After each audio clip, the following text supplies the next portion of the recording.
Afternoon guys, welcome to Tuesday the 20th. As you can see, I'm back in the hayfield. This is the Far Rings field that I mowed yesterday. I don't know if you can just see, if I pull up just over the fence there, in fact it's almost fence height, there's a bit of dark area. I mowed that off yesterday as well. Yeah, sorry, my windows are filthy. Poor tractor's been sat outside for the last a month and a half. So yeah, I've just mowed off a little bit down here. It's probably about an acre, maybe an acre and a half at most. Mowed it yesterday, so some of you might be wondering why I'm in here now. Well, I'm actually rowing it up.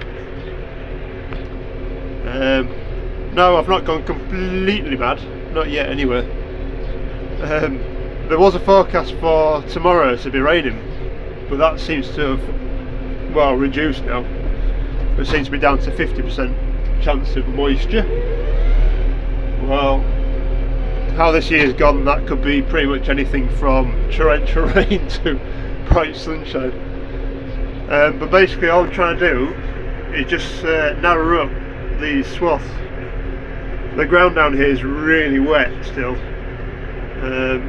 It's not too bad at this end, but when we get a little bit further down there, like the last, sixth of the field down there, it's just getting a bit wet.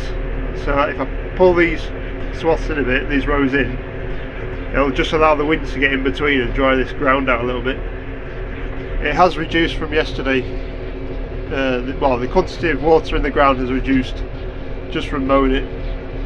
It's been a real nice breezy day. It has had some warm patches in it,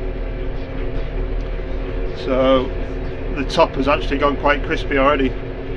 If you're silaging it, you'd almost have it as it is.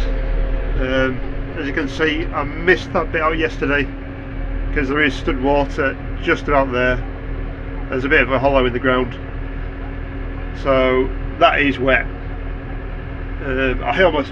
I bottomed out the tractor a couple of times, or the mower a couple of times with it. As you can probably see here, there's a couple of patches that are just muddy. So I might end up doing, I made a right hash of this. Hang on, I'll do a shunt. What I might end up doing is just knocking his headlands off and leaving them in grass, leaving them in the field. Not bothering to bale them, because the mud's just pulling up and pulling on them. You don't particularly want mud all over your grass, all over your hay. See, up here it's a lot cleaner, it's a lot better. Where I am about now is fairly dry, so I'll just lose a little bit. But yeah, it's going all right so far. The only real possibility of rain so far is tomorrow.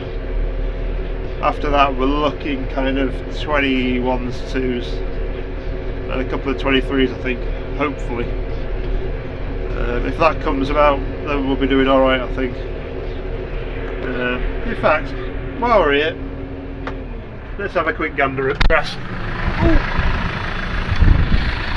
So, hay bob's back on again. So, they're not bad swaths actually. There's a fair bit in here. Right, so I don't know how well you can hear that. That's fairly dry on top. If you flip it over, it's actually fairly dry under there at the moment. There are some big lumps like that. You can probably see colour difference in it. Those two colour differences, so obviously that's still wet and that's dried fairly well, to be honest. So if I get this lot just rowed up, let's say you can see difference again. It's just taking another 2 foot out at width at swath from where the mower was. You can see it is wet the ground, but it's drying out well. I'm pleased with it so far. I probably won't be bothering rowing up the other fields for the moment because they are actually fairly dry. So tomorrow I'll go turn them back out again. Oh, yeah, so I'll turn those back out. I'll turn them out tomorrow, and hopefully we should be all good. If it keeps on like this, on Tuesday today, so possibly weekend I can be trying to look out to bale it. I think I'll have the contractor come in and row this up, because the hay bob's not going to be, a hay bob's width won't be too happy with the baler. She does like quite a bit in her mouth, but not too much. So anyway, I'm going to leave it there before I get into trouble, and I shall catch you later. Cheers, bye.